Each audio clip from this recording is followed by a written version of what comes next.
حي على الصلاة.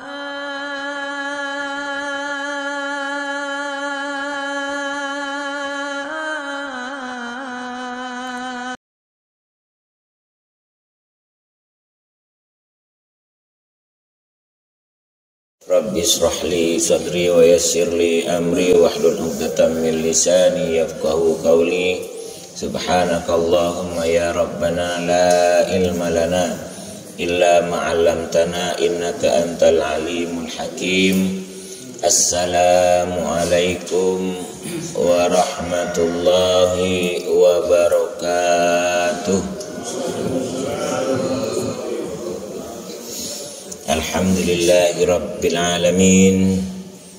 Alhamdulillahilladzi an'amana bi ni'matil imani wal islam. Asyhadu an la ilaha illallah wa asyhadu anna Muhammadan abduhu wa rasuluh. Allahumma sholli wa sallim wa zid wa barik wa an'im ala habibinal mustafa Muhammadin sallallahu alaihi wasallam wa ala alihi wa aswajihi wa dzurriyyatihi ajma'in, amma ba'du. Saudara-saudaraku semuanya, jamaah Masjid An-Nur yang insyaallah dirahmati dan diberkahi Allah Subhanahu wa taala. Hari ini banyak-banyak kita bersyukur setiap saat untuk selalu mengucapkan kalimat alhamdulillah lisan, kemudian kita teruskan di dalam hati bahwasanya bersyukur kita kepada Allah. Banyak sekali nikmat yang telah Allah berikan kepada kita. Saking banyaknya nikmat itu kita tidak bisa menghitungnya. Salawat dan salam kita aturkan kepada junjungan Nabi besar Muhammad sallallahu alaihi wasallam. Hadirin yang dirahmati Allah Subhanahu wa taala. Sekarang sudah masuk di bulan Muharram, insyaallah hari ini tanggal 2 ya. Tanggal 2 apa tanggal 3? Jangan sekedar mengingatkan bahwa tanggal 10 bulan Muharram ada puasa yang sunnah baik kita kerjakan, diawali dengan sebelumnya tanggal 9.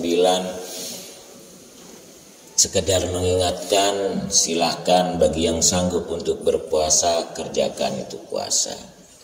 Bagi yang tak sanggup, mari kita menoleh kepada diri kita. Jangan-jangan dosa kita terlalu banyak sehingga Allah enggak berikan hidayah kepada kita, sehingga Allah enggak memberikan kita kesempatan, sehingga Allah enggak memberikan kita pemahaman yang baik tentang akan datangnya sebuah hadis. Barang siapa yang berpuasa di hari ke-10 bulan Asyura, Allah akan menghapus dosa-dosa kecil sepanjang tahun yang kemarin.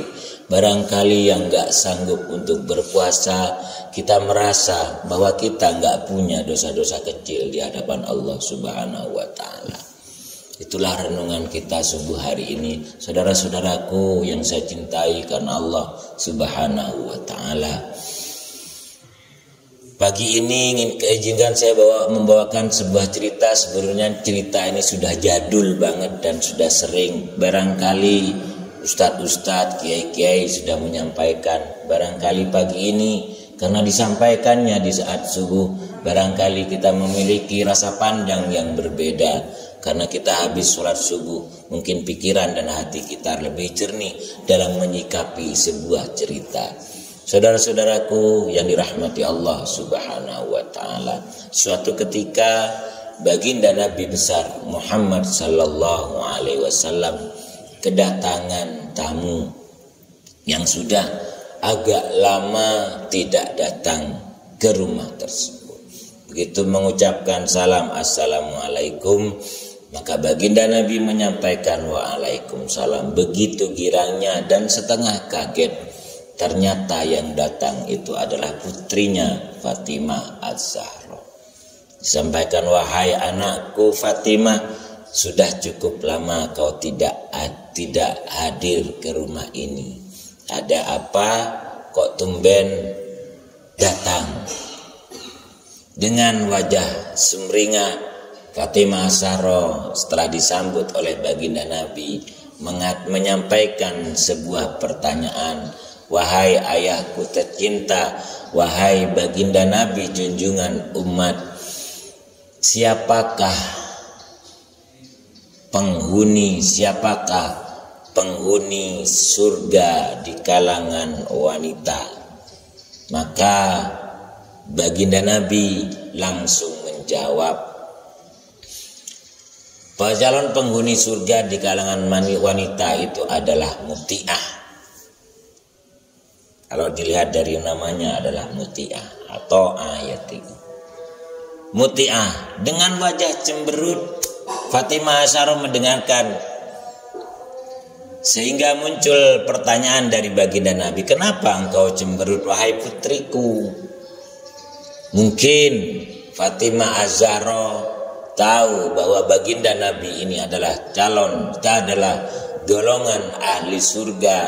Kenapa kok bukan putrinya yang disebut? Dengan rasa sedikit cemburu. Tenang, kamu tidak usah khawatir wahai putriku, karena kamu nanti akan bersamaku di surga nanti. Mendengar itu wajahnya kembali riang. Akhirnya mohon pamit kepada kepada baginda Nabi. Setelah pamit di jalan, dia berpikir dan penasaran siapakah sosok muti'ah. Akhirnya hari pertama dia mengunjungi rumahnya muti'ah dengan diajak putranya yang bernama Hasan. Sesampai di rumahnya ketok pintu, assalamualaikum wahai muti'ah. Siapa ya? Saya Fatimah Az-Zahra bersama Hasan. Kemudian dijawab, mohon maaf saya nggak bisa terima tamu hari ini karena saya belum mendapatkan izin untuk menerima tamu laki-laki karena di situ ada Hasan. Maka datang lagi besok, saya akan minta dulu izin kepada suamiku. Maka pulanglah Fatimah Az-Zahra. Di hari berikutnya Fatimah Az-Zahra datang kembali. Kali ini datang bersama Hasan dan Husain. Kemudian mengucapkan salam, assalamualaikum wahai muti'ah. Siapa ya? Fatimah Az-Zahra kah itu? Iya. Bersama Hasan kah? Iya. Tapi kali ini saya bersama Hasan dan Husain. Mohon maaf wahai Fatimah putri Nabi, saya tidak bisa menerimamu karena saya hanya mendapatkan izin untuk menerima putri Nabi Fatimah Az-Zahra dan Hasan. Kami tidak bisa menerima Husain.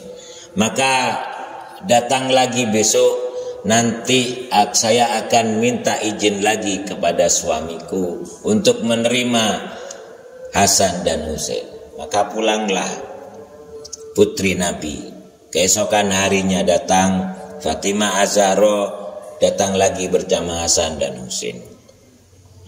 Assalamualaikum wahai muti'ah, silakan masuk. Setelah masuk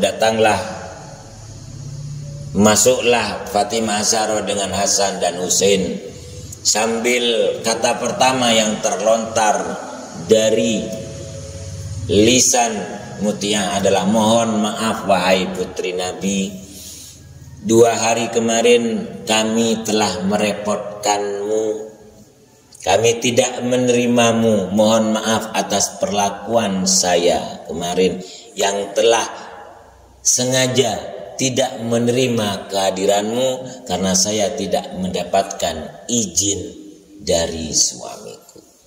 Di dalam ruangan tatkala ngobrol di ruang tamu, tidak melihat Fatimah Az-Zahra ciri-ciri atau perbuatan yang mencerminkan muti'ah ini sebagai ahli surga.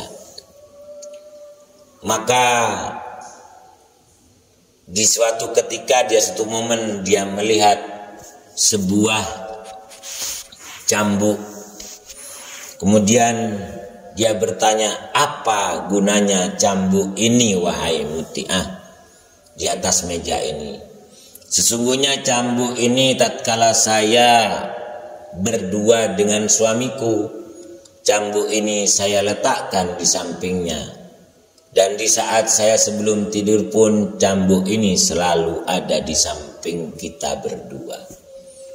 Buat apa wahai cambuk? Saya perintahkan suamiku untuk mencambukku jika ada kegiatan atau kelakuanku yang tidak baik atau tidak bisa memuaskan sikapku, tidak bisa menyenangkan suamiku. Berarti suamimu kasar? Tidak.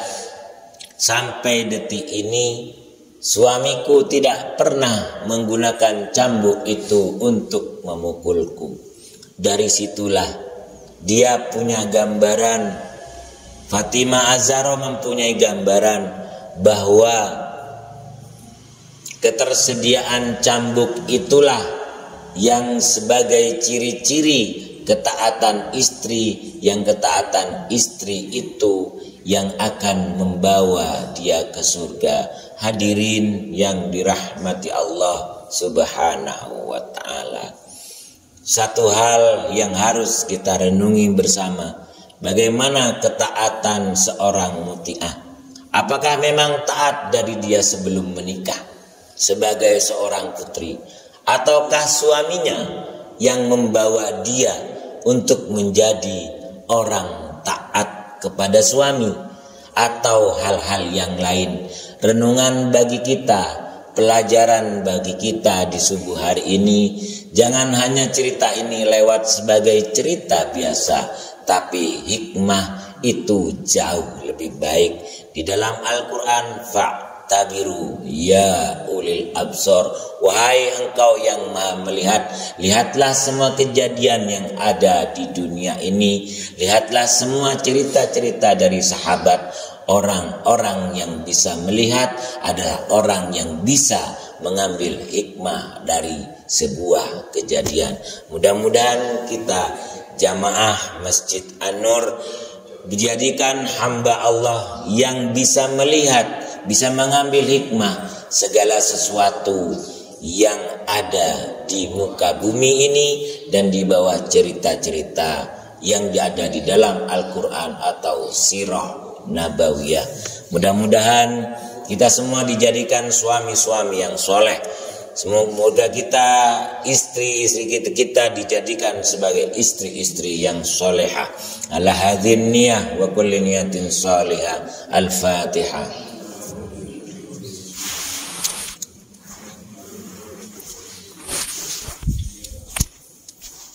Ihdinas siratal mustaqim,